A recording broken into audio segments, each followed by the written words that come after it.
Cherry Evans now. Comes out to Hopewadi. Tom Travojevic. Delayed pass. Goes to Saab. Manly returns serve. It's 6 apiece. Here's Cherry Evans finding Brooks. They've got them in all sorts of trouble again. It is Manly well on top here in Melbourne. Hopewadi coming forward. Coates is there! What a catch by Xavier Coates! Another hat-trick for this freak of a winger for the Melbourne Storm. 16 plays 16. Luke Brooks hooks it away to the right-hand side. Captain's challenge. Harry Grant making contact with the leg of Luke Brooks. He runs through the kicking leg of Luke Brooks, which is dangerous contact. This is a penalty.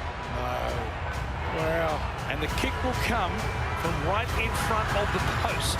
Garrick, no mistake from right in front. Well, they are swimming into the top 8 here tonight. What a performance. Harry Grant almost distraught. The Sea Eagles seal this one at Amy Park tonight in dramatic circumstances. Welcome back. That was our moment of the round thanks to Ford. Manly granted a controversial win, or was it? But Craig Bellamy, he set a new record for mid-game blow-ups. He was blowing up that whole game, and he wasn't happy with the old boys' day, and they'd all down in Melbourne for the game, and he was bitterly disappointed. You know what, bro? That's how they've been playing all year. Yeah. They're going to have to... We are taking Melbourne for granted, and with good reason. They're still third on the ladder. I mean, it's not panic stations. But let's be honest, the sort of things they did on Saturday, they've sort of been doing that right through the year. No, I thought they were disappointing. I thought Nelson Asofa Solomona was so idiotic what he did, because Grant scores, that tries the difference between winning and losing. And, you know, we're talking Harry Grant, you know, what he did.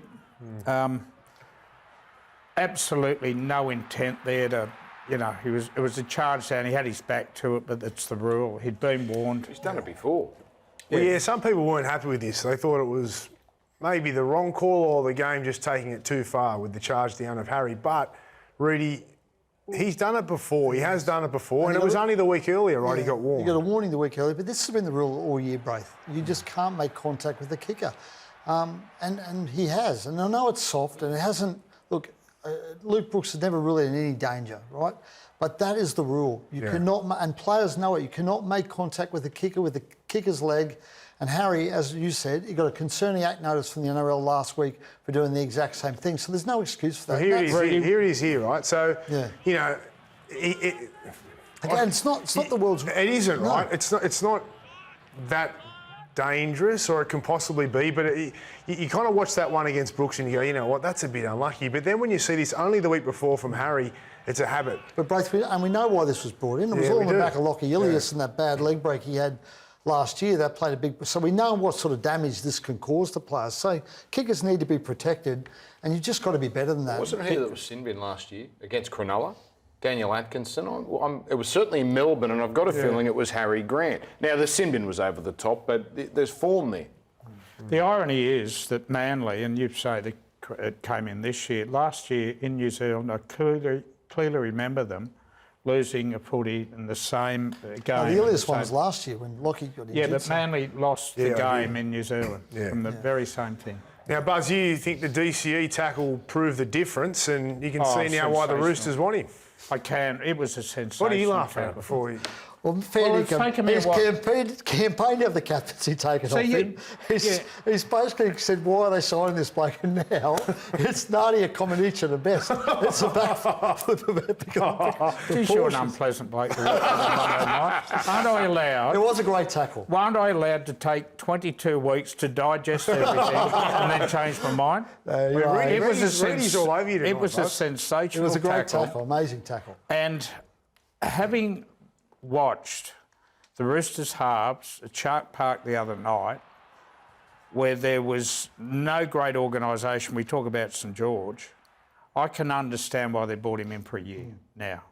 Well, he and Manly have turned their season around the past 3 weeks. I mean, we were all bagging them and saying they were gone 3 weeks ago. You had. But you're bagged Cherry Evans this year, and don't say you haven't. You have. Well, you reckon I've back flipped. You're back flipped as well.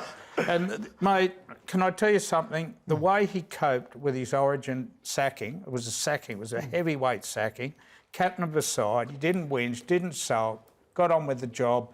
Manly were beaten 6 weeks ago, 28-8 by the Titans. Unbeaten since. Buzzy's back on DCE. It He's is, just- yeah. You know what? PR, if I was the spin doctor, I'd announce DC at Roosters this week. They're coming off a loss. They could have used a halfback. He's coming off a win.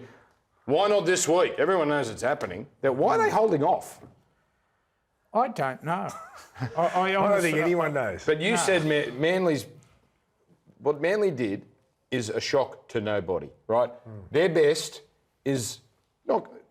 It's pretty much as good as anyone's in the comp. The problem is their worst. There's too far between. Inconsistent. Right? Not only have they lost to Gold Coast, Parramatta gave them a smacking. Newcastle beat them. They're unreliable. And that's the conundrum, because you're just waiting for them to get hot. I think they can beat... Everyone thinks they can beat Canterbury this week, and no one would be shocked. that'll be one of the games of the year this weekend. I can't When's wait. it on, Dan? At Footy Stadium, Sunday, 4 p.m. Wow. Buzz, where you got Seabold on the buzzer meter? See, this is a pile-on. This is a complete pile-on. No, it What's isn't. that? Well, I'll tell you what I'm going to do here. I'm going to give up the producer of this show, Mitch Dixon. He rang me last Monday and I said, I need a meter on every coach, right? And I even said, why have we got Seabold on the bloody meter? But anyway, I gave him a 6 because, I had to rate him.